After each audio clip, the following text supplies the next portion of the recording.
Bueno, vamos a conversar con el doctor Fernando Ugaz, abogado penalista del estudio Ugaz Segarra, a quien por supuesto le damos la bienvenida. Muchas gracias, Pilar. Atento a las preguntas. Y bueno, queríamos comentar un poco, ¿no? Y escuchábamos con atención esta conferencia de prensa que ha dado esta tarde los abogados justamente de la suspendida fiscal de la Nación, la doctora Patricia Benavides. ¿Hay ese tipo de amedrentamiento o es parte de una estrategia o una cortina de humo de un lado y de otro? Bueno, en realidad, de un momento acá ya no se sabe si la política está judicializada o la justicia está politizada. Así es. Yo creo que ya hay de ambas cosas, ¿no?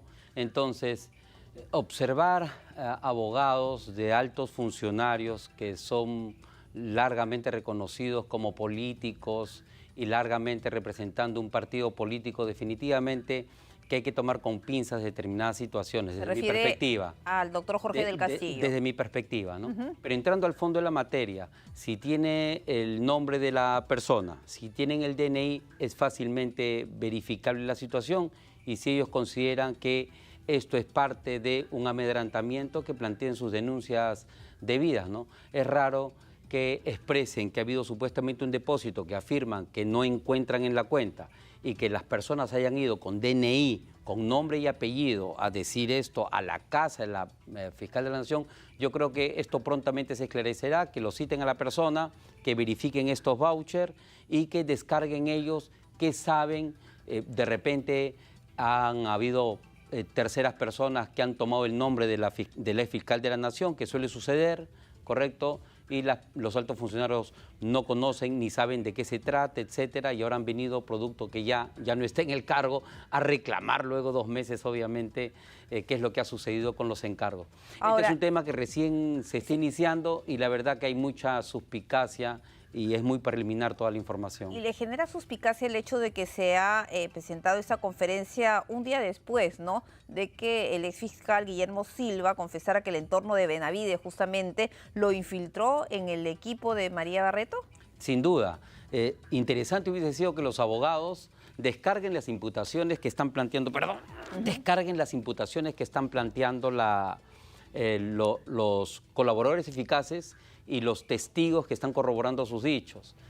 En principio, lo que dice este señor Guillermo Silva Loli son cosas un ex fiscal, o sea, qué duda cabe que lo primero que está describiendo es la fecha en que lo contrataron, que se entrevistó con una señorita que era su amiga de promoción y que también su esposo era el señor Dulanto, que trabajaba en enriquecimiento ilícito de la Fiscalía de la Nación.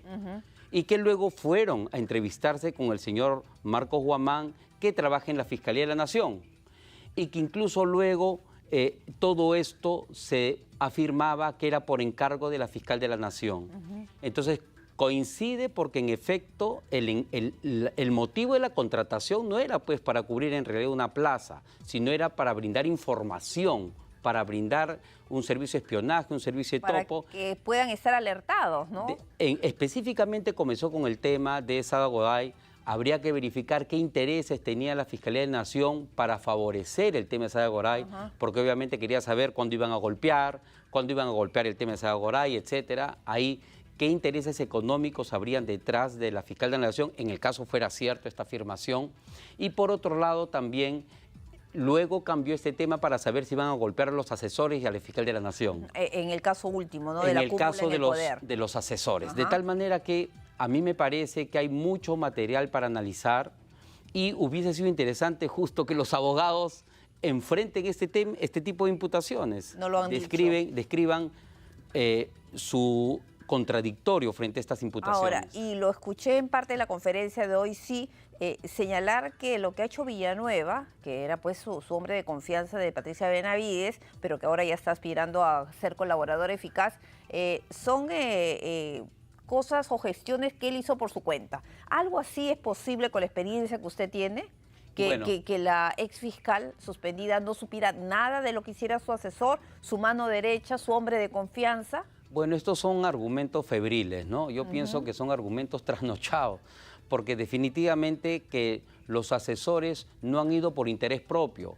Los asesores no tenían ningún interés ellos de copar una Fiscalía Suprema. La idea era que interactuar con los congresistas y averiguar con respecto a las investigaciones en contra de los congresistas y hacer este match, dame que te doy, correcto, de que yo te archivo los temas penales. No era solamente ir, conversar, sino que era, bueno, votas a favor de lo que yo quiero y te archivo en el Ministerio Público, definitivamente. ¿no? Entonces, esto como aquí también habría pasado con el propio presidente del Congreso, por eso ha sido citado para febrero. Correcto. Entonces, ¿qué duda cabe que todo esto es para sacar a una fiscal suprema, que en ese entonces era la fiscal suprema Zoraida Ábalos, correcto, y para que sea reemplazada porque estaba en contra de los intereses de la fiscal de la Nación, Patricia Benavides.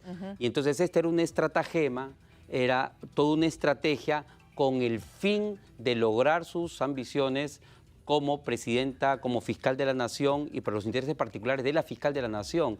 Nada de estas cosas se hace con el fin intrínseco de un asesor en concreto, ni mucho menos. Todos ellos han sido coordinados, enviados, despachados, como lo que ahora tiene sentido, lo que dice este topo Guillermo Loli. El exfiscal, ¿no? El exfiscal. Hay que mencionar, porque hay tantos nombres que ya seguro nuestros televidentes se pierden. Sí, porque además fue muy coincidente, o sea, da un tema circunstanciado y correlatado. O sea, él ingresa y justo ingresa a las audiencias de detención preliminar, se dan los allanamientos, ingresa a las audiencias de detención preliminar de Sara Goday y el señor Fernandini, y posteriormente se comienzan a dar una serie secuencial de situaciones que esperemos que se verifiquen en las llamadas, en los WhatsApps. ¿Es fácil de comprobar lo que señala? En el caso de Loli, por ejemplo. Bueno, definitivamente, porque ahí estarán las llamadas de comunicación con el señor Dulanto, por ejemplo, que trabajaba en enriquecimiento ilícito. Claro, porque uno de repente y se pone en la otra parte, ¿no? Dice cualquier cosa, pero tiene que ser sustentado. Sí, definitivamente, pero hay mucho elemento corroborativo, ¿no? Hay mucho elemento corroborativo. Definitivamente que el fiscal adjunto a la Fiscalía de Nación, el doctor Marco Guamán y el señor Dulanto, que cabe que van a decir que en efecto no ha sido lo que ellos dicen, no han afirmado, pero yo creo que ya entrando a más detalle el mismo señor Villanueva y los demás que entiendo que también están colaborando, van a corroborar todos estos elementos. Son cruces de información, testigos, documentos, llamadas, GPS. Ahora con toda la tecnología, la geolocalización. Geolocalizaciones y además son fundamentales. Son temas que son frescos, ¿no? O sea, no son temas de hace más de 10 años, de hace 15 años. Y además son personas que han trabajado y que son del entorno de la fiscal de la Nación. Así es. O sea, ni siquiera para decir que son del entorno de sus denunciantes, ni mucho menos, sino son del entorno de la fiscal de la Nación. Ahora, la demanda competencial que ha presentado justamente la doctora Benavides ante el Tribunal Constitucional ha sido dejada al voto. Ahí se habla del tema y comentaba algo en la introducción de la separación de poderes, el riesgo que significaría que la JNJ pues prospere con este tipo de investigación. ¿Cómo ve todo este panorama para contextualizar un poco nuestra teleaudiencia? Porque el Congreso de la República, bueno, estaban algunos congresistas buscando más congresistas que los apoyen para poder impulsar un pleno extraordinario para ver el tema de la JNJ y la destitución de sus miembros. En el caso del Benavides ha presentado ante el Tribunal Constitucional, básicamente viendo pues y teniendo en la mira a la Junta Nacional de Justicia. ¿Cómo se ve todo esto? Bueno, en principio, en efecto, el tema del equilibrio de poderes, lo clásico es poder judicial, poder ejecutivo, ¿no? y legislativo. Pero dado que existen una serie de poderes, una descentralización, digamos, instituciones autónomas paralelas que tienen incluso algún rango equitativo, como la Junta Nacional de Justicia, correcto, Defensoría del Pueblo y otras entidades, estamos hablando de altos dignatarios, de altos funcionarios. Y todos estos altos funcionarios, congresistas, etcétera, se han visto involucrados dentro de todo este toma que te doy de beneficios y coordinaciones para tratar de buscar fines concretos y específicos. Hay personas que tienen que tomar algunas decisiones. Desde mi perspectiva, correcto, y esto a modo personal, ya que he analizado los temas, hasta ahora lo que se tiene claro y avanzado son los temas de la fiscal de la Nación. Se tienen colaboradores eficaces, se tienen mucho material probatorio, declaraciones, temas de corroborativos, etcétera. Entonces, más allá de cualquier situación, son temas que se tienen que investigar. Lo mínimo que debería hacer la fiscal de la Nación a estas alturas es permitir que las investigaciones continúen.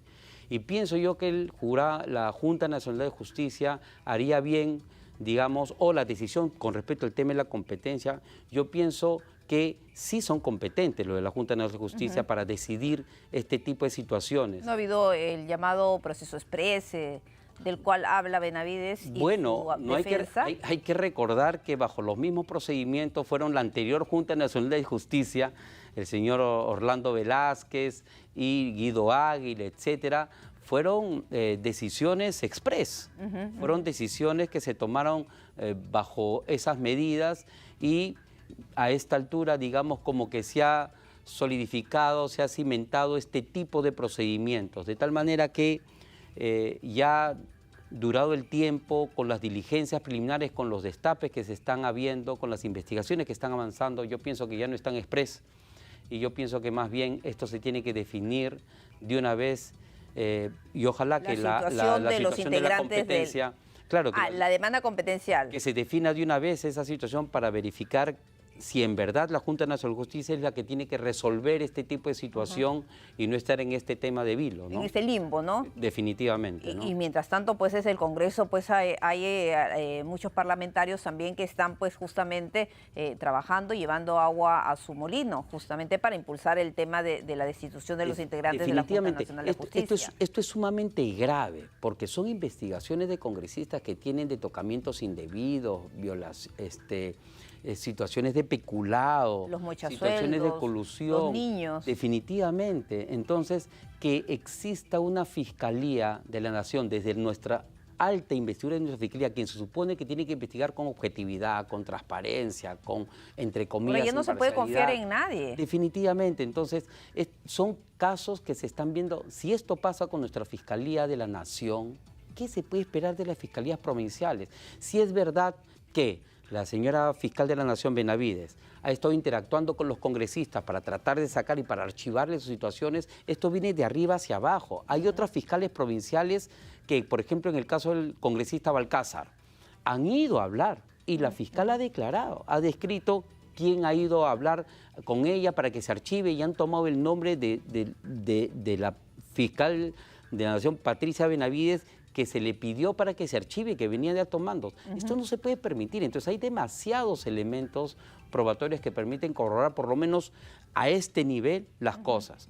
Entonces, eso es sumamente grave y los congresistas obviamente no desean pues que esta situación se llegue a buen puerto, no desean que se continúe con las investigaciones, claro, y van a hacer todo. Van a resultar ellos también afectados. Eso va a ser un boomerang hacia los parlamentarios. Definitivamente. Y si ahora tienen esta desaprobación, bueno, imagínense lo que viene en los próximos meses, cuando se van a ir conociendo más cosas. En temas penales esto se llama mínimamente encubrimientos personales, delitos que se cometen contra la administración de justicia, en algunos casos cohecho, por ejemplo, darle un contrato a una persona que estaba desempleada. En el caso del congresista, el familiar de Balcázar, justamente, sí, ¿no? Claro, mire, eso, y vamos al otro extremo. Por ejemplo, este señor Guillermo Loli, por ejemplo, dice, yo estaba desempleado y pedí a mi compañera un trabajito. Habló con su esposo, el señor Dulanto, y de inmediato coordinaron con el señor Marcos Guamán y hablaron con la fiscal de la Nación, Patricia Benavides, porque le habían solicitado 2 asistentes fiscales y le dijeron, ya, te vamos a contratar, o sea, te vamos a pagar con dinero del Estado, con el único fin, no para que hagas tu trabajo, no para que se descubra la verdad, ¿no?, en los casos y que sea con objetividad y transparencia. No para que alertes sobre tales temas. Con el fin de que seas mi espía, mi topo. ¿Y por qué quieres información la Fiscalía de la Nación si no es para controlar, justo en los casos de Saro Goray, y para que se controle las investigaciones que propiamente tienen a propósito del caso? Entonces, de acuerdo a nuestras normas y las tipificaciones de penales, ¿cuáles serían las penas justamente para las posibles penas, porque todavía no, para la suspendida fiscal de la Nación, de hallarse su responsabilidad? Bueno, sin hablar de los clásicos delitos que ya la Fiscalía de la Nación está enfrentando, que son organización criminal, que son temas de cohechos, se está hablando, ¿no?, activo específico, etcétera.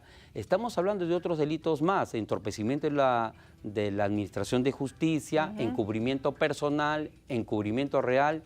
Qué duda cabe que cohechos, incluso si hay contratos simulados, porque es con dinero del Estado, de repente estas personas habría que verificar si cumplían con los requisitos para ser contratados, una persona desempleada, cuál es su currículum, y de pronto es un fiscal adjunto, correcto, en un caso emblemático, en una fiscalía especializada.